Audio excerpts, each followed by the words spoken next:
talk about if you can recall some big mistakes you might have made where some of the biggest learnings and evolutions came. So all of them, you know, being in the event business when you launch things, there's always a chance, and that chance is not low, that you're just wrong, that you just didn't pick the right market, that you didn't execute properly, that you had the timing wrong, and it's really really rough because the failure is public, Yep. Yeah. right? You're Like you putting on a actually show. end up Yeah.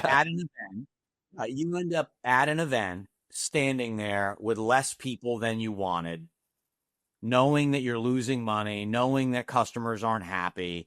It's optically bad. It's terrible. And I've done it too many times. Okay. And Well, it you makes might people feel think, better. It well, does happen. So no, oh, don't fret. 100% it happens. And, that is definitely like, I sometimes feel like I've been a glutton for punishment, that I just keep going at it. And the reason I keep going at it is I'm a baseball guy, as you can see from the pictures behind me, the jerseys and stuff. I am more enthused to hit a home run than I am Yeah, afraid to strike totally. out, Totally. right? Yep.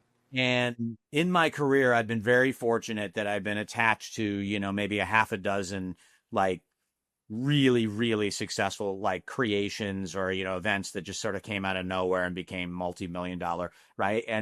And while I have more failures than I do successes, so the lessons, and this is going to ring true because you and I have been talking about starting Yeah. something. And maybe so we're doing diligence now. Maybe talk about like what we need to get right in our diligence process. So every time I look and think I got it wrong, early on, I was just sloppy. I was just like, that's a great idea, and we're going to go do it. Right. And I was such an optimist that I was looking for, like, just if I saw signs of green shoots, I was like, yeah, we should just do it. Right. Now I've become fairly obsessive about the idea of, as deeply as possible, understanding who are we building this for? Do we know who the audience is? Have we properly vetted that audience? Have we talked to enough people to in hearing them say that is a great idea? God, somebody, it's about time somebody's going to do that, right? Um, and really also figuring out, what do they need? What problem are we solving for them, right? Getting that right and researched properly is the best way to avoid standing at the Javits Center with a lot less people than you want, right? So New York Comic Con is actually the first best example where that lesson got taught to me, and I have never lost it.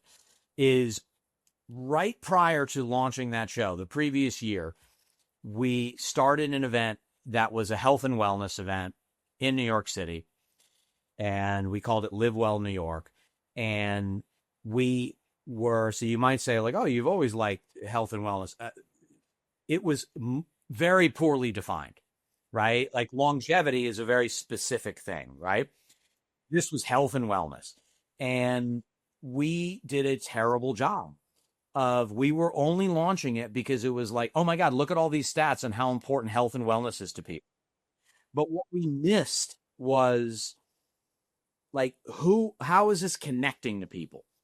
Is this for people that are like, if you had asked me at that time, is this for people that are like full blown into like a vegan lifestyle?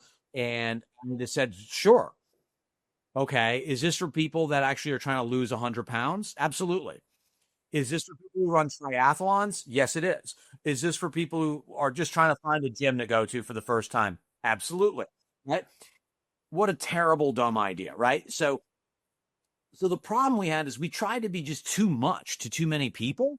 And we were basing the idea on, look how big this sector is.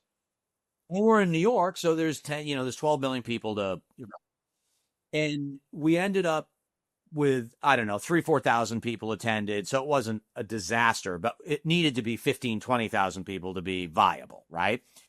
So definite failure, right? Lost a bunch of money. It just wasn't good.